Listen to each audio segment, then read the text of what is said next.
Le nom d'Ibrahim Traoré dépasse aujourd'hui largement les frontières du Burkina Faso.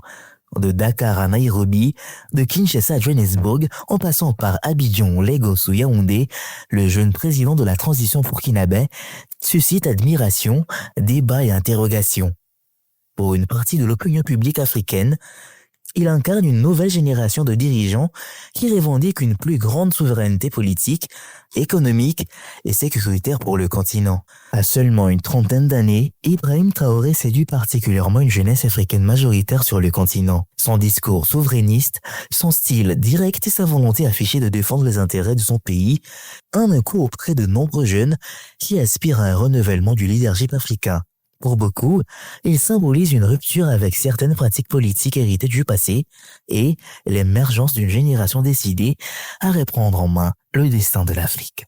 Aujourd'hui, Ibrahim Traoré est devenu une figure panafricaine. Pour certains, il représente l'espoir d'une Afrique plus indépendante, plus souveraine et plus maîtresse de son destin. Pour d'autres, il demeure un dirigeant dont le véritable bilan reste à écrire.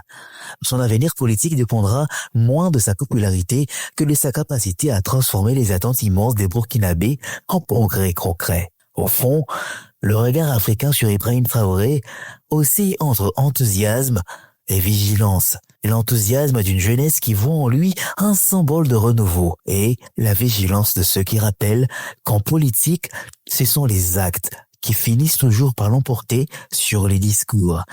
Et sur cet angle, plusieurs actions sont déjà menées et lui donnent une note positive vis-à-vis de sa population et des Africains en général. Toutefois, l'histoire retiendra avant tout sa capacité à améliorer durablement le quotidien des Burkinabés. C'est sur ce terrain que se constituent les grands leaders et c'est là que sera jugé Ibrahim Traoré, non seulement par son peuple, mais aussi par une Afrique qui observe avec attention l'évolution de son parcours. Son image s'est construite bien au-delà des frontières du Burkina Faso. Les réseaux sociaux ont largement contribué à sa popularité, faisant de lui l'une des figures politiques africaines les plus suivies et les plus commentées.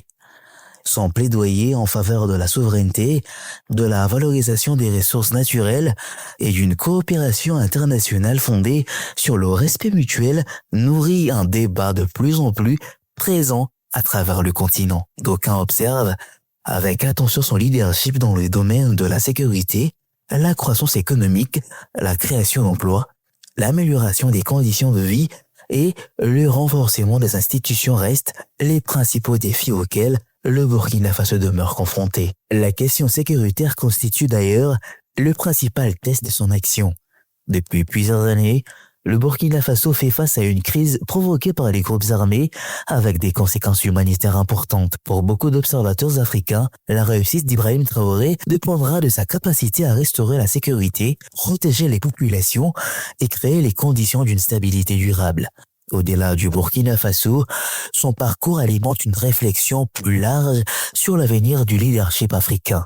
Son ascension traduit les attentes d'une partie des peuples africains en faveur de dirigeants plus proches, des préoccupations citoyennes, plus attachés à la souveraineté nationale et davantage tournés vers les intérêts du continent. Mais cette attente est aussi exigeante. Dans les universités, les milieux intellectuels et les cercles d'analyse politique, beaucoup rappellent qu'aucun dirigeant ne peut être évalué uniquement sur son image ou son charisme.